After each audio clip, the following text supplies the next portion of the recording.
परोपकार से क्या होता है समझो मेरे बच्चों। आज मैं तुम्हें सिखाता हूँ कि परोपकार करो। मेरे सभी बच्चों अब ध्यान पूर्वक सुनो। परोपकार की एक बहुत समय पहले की बात है। एक विख्यात ऋषि गुरुकुल में बालकों को शिक्षा प्रदान किया करते थे। उनके गुरुकुल में बड़े बड़े राजा महाराजाओं के पुत्रों से लेकर साधारण परिवार के लड़के भी पढ़ा करते थे। बरसों से शिक्षा प्राप्त कर रहे शिष्यों की शिक्षा आज पूर्ण हो रही थी और सभी बड़े उत्साह के साथ अपने अपने घरों को लौटने की तैयारी कर रहे थे कि तभी ऋषिवर की तेज आवाज सभी के कानों में पड़ी। ऋषिवर आवाज देकर कह रहे थे, आप सभी मैदान में एकत्रित हो जाएं। आदेश सुनते ही शिष्यों ने ऐसा ही किया। ऋषिवर बोले, प्रिय शिष्यों, आज इस गुरुकुल में आपका अंतिम दिन है। मैं चाहता हूँ कि यहाँ से प्रस्थान करने से पहले आप सभी एक दौड़ में हिस्सा लें। यह एक बाधा दौड़ होगी और इसमें आपको कहीं कूदना तो कहीं पानी में दौड़ना होगा और इसके आखिरी हिस्से में आपको एक अंधेरी सुरंग से भी गुजरना पड़ेगा। तो क्या आप सब तैयार हैं? हाँ, हम सब तैयार हैं, शिष्य एक स्वर में बोले। दौड़ शुरू हुई। सभी तेजी से भागने लगे। वे तमाम बाधाओं को पार करते हुए अंत में सुरंग के पास पहुँचे। वहाँ बहुत अंधेरा था और उसमें जगह जगह नुकीले पत्थर भी पड़े थे जिसके चुभने पर असहनीय पीड़ा का अनुभव होता था।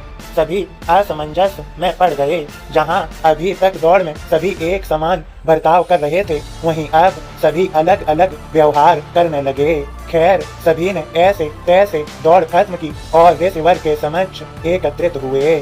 ऋषिवर बोले, पुत्रों, मैं देख रहा हूँ कि कुछ लोगों ने दौड़ बहुत जल्दी पूरी कर ली और कुछ ने बहुत अधिक समय लिया। भला ऐसा क्यों? ऋषिवर ने प्रश्न किया।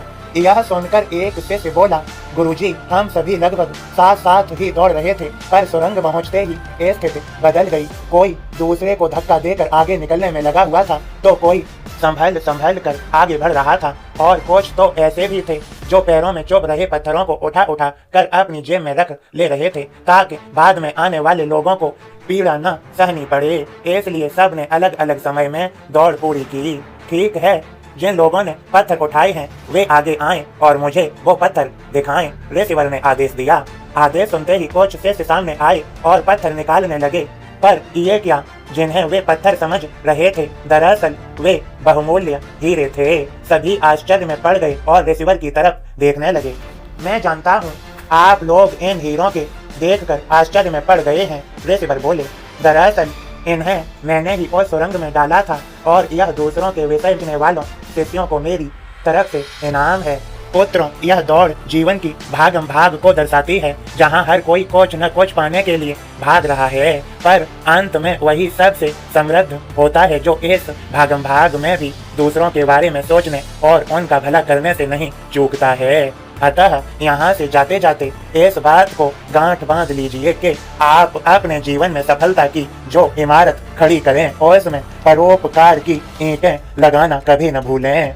अंततः वही आपकी सबसे अनमोल जमा पूंजी होगी। मेरे सभी बच्चों, आप सभी भी समझ गए होंगे यह संदेश। यह मेरा मानना है आप सभी इस संदेश को शेयर भी अवश्य ही करेंगे और खुश रहेंगे। आप सभी को मेरी कृपा भरा आशीर्वाद।